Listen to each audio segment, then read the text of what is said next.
Cricket के दीवानों के लिए बड़ी खबर है। इधर टीवी पर आईपीएल चल रहे हैं और इधर रेवाड़ी में अधिवक्ताओं का टूर्नामेंट शुरू हो चुका है।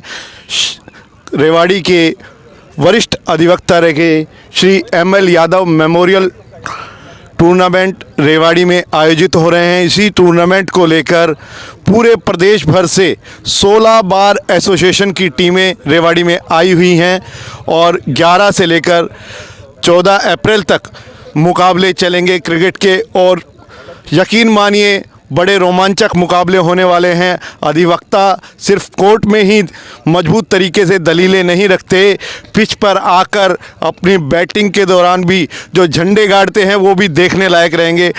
इस टूर्नामेंट के इनॉग्रेशन के लिए हमारे साथ आए हुए हैं जिला उपभोक्ता फोरम के न्यायाधीश श्री एस.के. खंडूजा जी। अब हम बात करेंगे खंडूजा साहब से पूरे टूर्नामेंट को लेकर। आपका सभी का इस ग्राउंड में स्वागत है।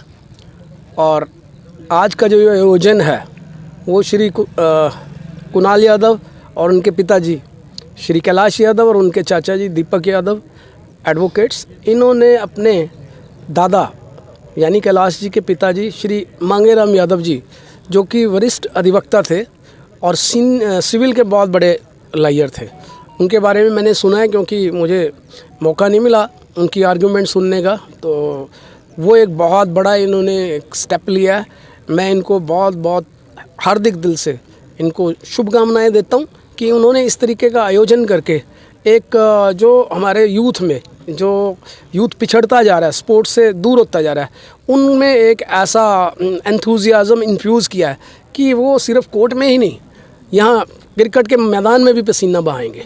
तो मैं बहुत बहुत अपने दिल से, दिल की गहराइयों से सारे यादव परिवार का मैं बहुत बहुत उनको कांग्रेचुलेट करता हूँ कि उन्होंने ये बहुत बड़ा स्टेप लिया और सारी टीमों को, 16 टीमों को जो बार एसोसिएशंस की हैं उनको इकट्ठा किया। एक टूर्नामेंट कराना जो है वो कोई छोटा काम नहीं है। 16 टीमों में हर टीम में 11 प्लेयर होते हैं, तो 150-200 कुछ एक्स्ट्रास भी होते हैं। तो इतने बंदों का इंतज़ाम करना it's not a small task. तो ये इन्होंने बहुत मैदान भी अच्छे अच्छे चुने हैं और सबको बहुत अच्छी अच्छी ये ट्रॉफीज़ भी देंगे, बहुत अच्छे अच्छे इनाम भी देंगे। तो ये मैं सोचता हूँ कि ये हमारे बच्चों को, हमारे जो नई जनरेशन है, उनको आगे बढ़ने की एक बहुत बड़ी सीख मिलेगी। और ये मैं बल्कि इनसे ये भी रिक्वेस्ट करूँगा कि जो ये आज का ये आयोजन है, it should be regular affair, हर साल होना चाहिए। मतलब मैं I have been into organising cricket tournaments when I was a lawyer. So हमने अपनी जुडिशरी में जो है, जब हम एंटर हुए तो उनमें हमने जजेस को क्रिकेटर बनाया। और क्योंकि क्रिकेट जो है एक बहुत बड़ी चीज़ है, आपको वो बहुत नेगेटिविटी से बहुत दूर रखती है, स्ट्रेस से दूर रखती है और आपको हेल्दी बनाती है। तो मैं again I congratulate Kunal Yadav ji, Kailash ji, Deepak ji and family for organizing this huge event. May God bless them with all the success and tournament shall be played, I believe, with good sportsman spirit. Thank you. ये एक अच्छी पहल है और मैं तो ये कहूँगा रेवाड़ी का सौभाग्य है और हम सभी वकीलों के लिए भी अच्छी एक मनोरंजन का, क्योंकि वकीलों के पास बर्डन काफ़ी होता है, स्ट्रेस होता है और खेल से स्ट्रेस दूर होता है। तो ये ऐसे टूर्नामेंट होते रहने चाहिए। देखो, बड़ी खुशी की बात है कि हमारे सीनियर बाबूजी मांगेलाल जी की याद में जो ये टूर्नामेंट हो रहा है, हमें बड़ी खुशी है। और लगभग 16 टीमें पूरे हरियाणा से आई हुई है। सभी का हम स्वागत करते हैं और इस पूरे टूर्नामेंट को हम जी जान लगा के कामयाब करके और हर साल ऐसा टूर्नामेंट करते रहेंगे। पिछले 15 साल से हरियाणा क्रिकेट एसोसिएशन में हरियाणा की तरफ से खेल रहा हूँ स्टेट, और HCA की तरफ से पिछले 7 साल से रेवाड़ी ज़िले पे जॉइंट सेक्रेटरी के पद पे काम कर रहा हूँ और पिछले 20 साल से रेवाड़ी क्रिकेट से जुड़ा हुआ हूँ और अब डिस्ट्रिक्ट बार का मेंबर भी हूँ। As a advocate district team में भी खेलता हूँ और समय समय पे हमारे हरियाणा लेवल पे एडवोकेट्स के टूर्नामेंट होते रहते हैं और कभी रोहतक, फरीदाबाद, गुड़गांव।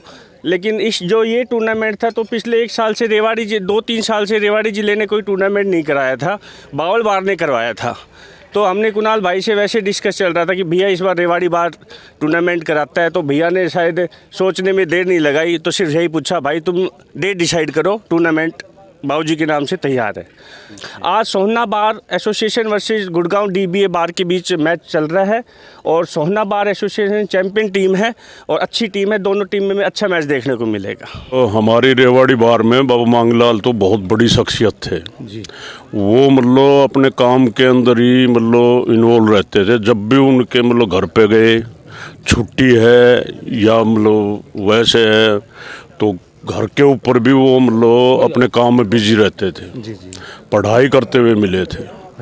कोर्ट में भी पूरे कोर्ट आवर्स में मतलब वो अपने काम में इन्वॉल्व होते थे। मतलब बिल्कुल फुर्सत नहीं थी उनके पास। हमारी रेवाड़ी बार के तो वो आइकॉन थे। हमने उनसे बहुत कुछ सीखा और बहुत ही नरम दिल आदमी थे वो, और क्लाइंट्स को भी मतलब कभी परेशान नहीं किया। तो गरीब आदमी है, तो गरीब आदमी के लिए भी वो उनके दिल में रहम था। जितना उनसे बन पाता था क्लाइंट से, उसी पैसे में वो पूरा काम करते थे। तो उनके मुकाबले में हमारी बार में मतलब वकील जो थे वो ना तो पहले थे ना आज है। यादव साहब यूँ समझ लो कि रेवाड़ी के एक आदर्श वकील और आदर्श व्यक्ति थे। उनमें गुण ही गुण थे, कोई अवगुण मैंने नहीं देखा। खाने पीने और सारी चीज़ों में सब उसका उनका जो नाम था अड़ोस पड़ोस में आपके 8 जिलों में नाम था। तो उसको याद करके जो ये टूर्नामेंट कराया जा रहा है, ये बहुत ही बढ़िया चीज़ है। ये असली पितृभक्त और मातृभक्त का हिसाब है। मैं इनको भी धन्यवाद दूंगा, कैलाश को और दीपक को, जिन्होंने ये अरेंजमेंट किया है। और यादव साहब को तो हमें भी 50 साल में साथ रहा हूँ, आमने सामने होते थे। उनका स्वभाव इतना नरम था कि हमें भी गुस्सा आ जाता था तो हमारे कंधे पे रास रख कर, वो रिलेट नहीं करते थे, कंधे पर रास रख, बेटे शांत रहो भाई, शांत रहो। तो उनमें उनको याद रह गई है। बाकी जहाँ भी हैं वो भगवान उनको अपने चरणों में स्थान दे।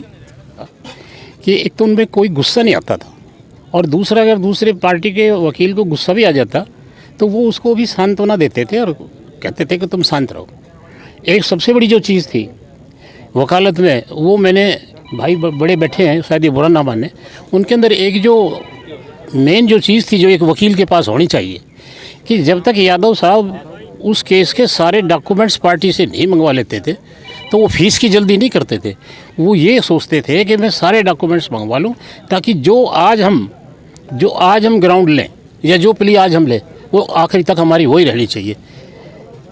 जूनियर अगर उनके पास कोई चला गया कभी कि मुझे जी इस केस में ये प्रॉब्लम आ रही है, मुझे इसके बारे में कुछ थोड़ा सा बता दीजिए, तो वो हैप्पीली बता देते थे। बहुत से वकील तो ऐसे थे कि जो इधर उधर की बात कर देते थे, परंतु वो उसको डायरेक्ट बता देते थे और कई बार तो दूसरे दिन रूलिंग भी दे देते थे, भाई इसके ऊपर तुम ये रूलिंग दिखा देना। तो ये चीज़ उन्हीं के अंदर थी। हूँ और सभी बच्चों को अपने माता पिता अच्छे लगते हैं, लेकिन मेरे पिताजी एक विजनरी थे। जिस समय लड़कियों को पढ़ाया नहीं जाता था उस टाइम उन्होंने हमें पढ़ाया, को एजुकेशन में पढ़ाया। टेबल टेनिस और बैडमिंटन मैंने नेशनल लेवल पे खेला, उन्होंने कभी मना नहीं किया, और PhD भी। तो ये लड़कियां उस टाइम में जब शिक्षा नहीं थी, हमें उस टाइम में समय से आगे थे अपने, और आज जो हम कर रहे हैं वो उन्हीं की वजह से है। तो इसलिए जो आज हम अपने बच्चों के लिए कर रहे हैं, हमें भी एक विज़न रखना चाहिए कि समय से आगे रहें और ताकि उसका फ़ायदा आगे जा कर के हो। और आज जो मेरे भाई और भतीजा कर रहे हैं, तो खाली याद करने से कुछ नहीं होता, उनकी यादों को आगे बढ़ाने से कि किस तरह से हम उनके बारे में सोचते हैं। हम हमेशा अच्छी चीज़ें आगे सोच करके, कि उनका खेल से ऐसे लेना देना नहीं था, पर हमें खूब खेलने दिया, उन्होंने कभी मना नहीं किया। जिस बच्चे की में जो खासियत थी उसको आगे बढ़ाया। नंबर हमारे अच्छे आते थे, फिर भी वो कहते थे नहीं तुम इससे अच्छा करते हो। हमें उससे उस टाइम बुरा लगता था, लेकिन फिर वो उनकी सोच अब समझ में आती है कि हम शायद और अच्छा कर सकते थे। ये था, तो हमेशा खेलो लेकिन पढ़ाई भी अच्छे से करो। I have honour to say that I am junior of Shri ML Yadav advocate. जितना मैंने नज़दीक से उनको देखा, पढ़ा, समझा, अगर 2 वर्डों में उनकी मैं पूरी बात बताना चाहूँ तो उनका जो मेन था वो यही था कि वर्क इज वर्शिप। इसके अलावा उन्होंने कभी किसी चीज़ पे ध्यान नहीं दिया, और हमेशा वर्क को वर्शिप करके समझा, निभाया और हमें भी यही ज्ञान दे के गए हैं, जिसकी वजह से आज जो कुछ भी हम हैं ये सब उन्हीं की कृपा, उन्हीं का आशीर्वाद और उन्हीं की वजह से है। Thank you. उनका मोटो क्या था? Work like a horse, live like a hermit. स्वर्गीय श्री मांगेलाल यादव जी सिर्फ शहर के एक वरिष्ठ अधिवक्ता ही नहीं थे, बल्कि एक प्रयोगशाला थे। उनके जीवन का सिद्धांत था कर्म ही पूजा है। आज के युवा अधिवक्ताओं के लिए मांगेलाल जी निश्चित तौर पर एक प्रेरणा है। उनके बारे में वरिष्ठ अधिवक्ताओं से युवा अधिवक्ताओं को जानना चाहिए, उनकी दलीलों को पढ़ना चाहिए। दस्तक हरियाणा के लिए मैं अमित सैनी।